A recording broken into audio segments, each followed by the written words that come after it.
జై శ్రీరామ్, భారత్ మాతా కి జై. నా పేరు సుబ్బలక్ష్మి.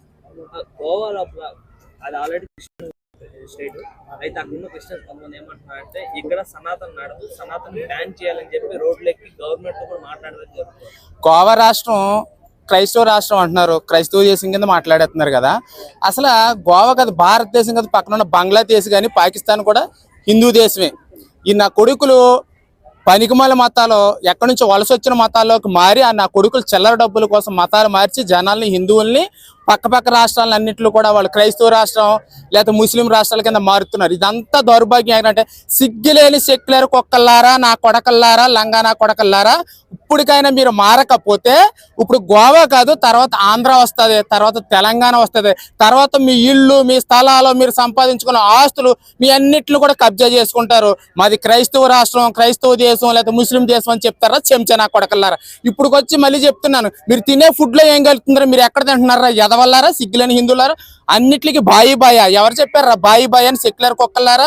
నీ పెళ్ళం నీ చెల్లి ఒకటేట్రా, నీ తల్లి నీ పెళ్ళం ఒకటా కాదు కదా, గాడిద నా కొడకలరు. ఇప్పటికైనా సిగ్గు తెచ్చుకుని హిందూ ధర్మాన్ని కాపాడకపోతే మీ ఇళ్ళు, మీ స్థలాలు, మీ పొలాలు, మీరు సంపాదించుకున్న ఆస్తుపాస్తులు కూడా ఏమి లేకోకుండా సర్వనాశనం చేస్తారు.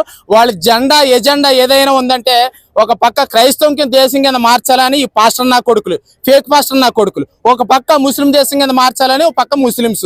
కానీ మనం ఏం చేస్తున్నాం, అన్ని మతాలు సమానం అని చెప్పేసి ఎవడొస్తే కనుక ఆ మతంలోకి దూరిపోతున్నాం. ఇప్పటికైనా మీరు సిగ్గు శరం తెచ్చుకునే ధర్మం పట్ల బాధ్యతగా లేకపోతే భావితరాల భవిష్యత్తుల్లో మీ పిల్లలు, మీ వంశం, మీ తరతరాలు కూడా ఏమీ ఉండవు.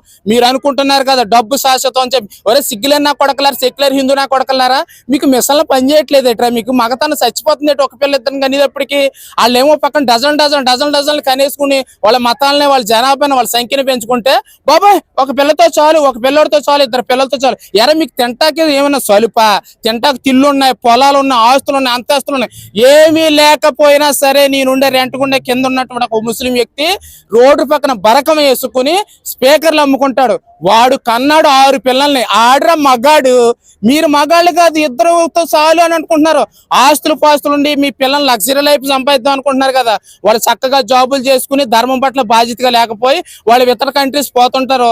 మిమ్మల్ని ఎక్కడ శుభ్రంగా కుక్కలు కాల్చినట్టు కాల్చేస్తారు. మీరు సంపాదన కూడా వాళ్ళ చేతుల్లోకి వెళ్ళిపోయి నెక్స్ట్ మీ పిల్లలు ఎక్కడికి వచ్చినా సరే మీ ఆస్తులు ఉండవు, మీ అంతస్తులు ఉండవు. ఇప్పటికైనా సిగ్గు తెచ్చుకుని గోవాలో ఇలా జరుగుతుందంటే మన వరకు వస్తుంది. హిందువులు ఇప్పటికైనా అప్రమత్తం అవ్వాలి. హిందువులు మన కులం కోసం మానేసి, కులం కోసం పోరాటం మానేసి హిందూ ధర్మం, హిందువులు మనందరం బంధువులు, గడప వరకే మన కులం, గడప దాటితే మనందరం హిందువులని సిగ్గు తెచ్చుకుని మరీ బుద్ధి తెచ్చుకుంటారని చెప్పి చెప్తున్నాను. నేను ఒక ట్రాన్స్జెండర్గా ఎంత ఫైట్ చేస్తున్నానే, మీరు మగాళ్ళు, మీ సంసారాలు, మీ పిల్లల భవిష్యత్తులో ఉంటాయి. నాకైతే నాతో అంతం అయిపోతుంది. మరి మీరేం చేస్తున్నారు? మీరు బాధ్యతగా లేకోకుండా మీరు ఎప్పుడు డబ్బు సంపద, డబ్బు అవసరం మాత్రమే. ఛత్రపతి శివాజీ మహారాజ్ ఆ రోజుల్లో ప్రాణత్యాగాలు చేసి మన ధర్మాన్ని కాపాడితే ఒళ్ళు చీల్చి నాలుక కోసి బతుకుండగా కళ్ళలో కోసలెట్టి కాల్చినా సరే మతం మారకుండా ధర్మం పట్ల బాధ్యత ఉండి ధర్మాన్ని కాపాడారు. మీరు చిన్న విషయాలకి, చిన్న కోరికల కోసం మతం మారిపోతున్నారంటే మీరు ఎంత చెంచగాళ్ళు, సిగ్గులేని హిందువులారా. ఇప్పటికైనా సరే మన తాత ముత్తాతలు ఎంత కష్టపడ్డా సరే తింటాక తిండి ఉండేది కాదు, 10 మందిని కనేవారు, మగతనం ఉండేది. మీకు ఇప్పుడు మగతనం చచ్చిపోయిందా? మీరు తినే తిండిలో ఏం కలుగుతున్నాయి? పిల్లలు పుట్టకోకుండా టాబ్లెట్ కలుగుతున్నాయి. మీరు తినే ఫుడ్ ఎక్కడ తింటున్నారు? బయట ఎక్కడ తింటున్నారు? ఒకసారి ఆలోచించుకోండి. ఎందుకు అలా తయారయ్యారు మీరు? ఇప్పటికైనా సరే ప్రతి హిందువు 3-4 కనకపోతే భావితరాల భవిష్యత్తులో హిందూ ధర్మం అనేది ఉండదు, హిందువులు అనేవాళ్ళు ఉండరు, ఒక చరిత్రలో నిలిచిపోతామని చెప్పేసి ఈ సందర్భంగా తెలియజేస్తున్నాను. ఇప్పటికైనా మారండి. జై శ్రీరామ్, భారత్ మాతా కీ జై.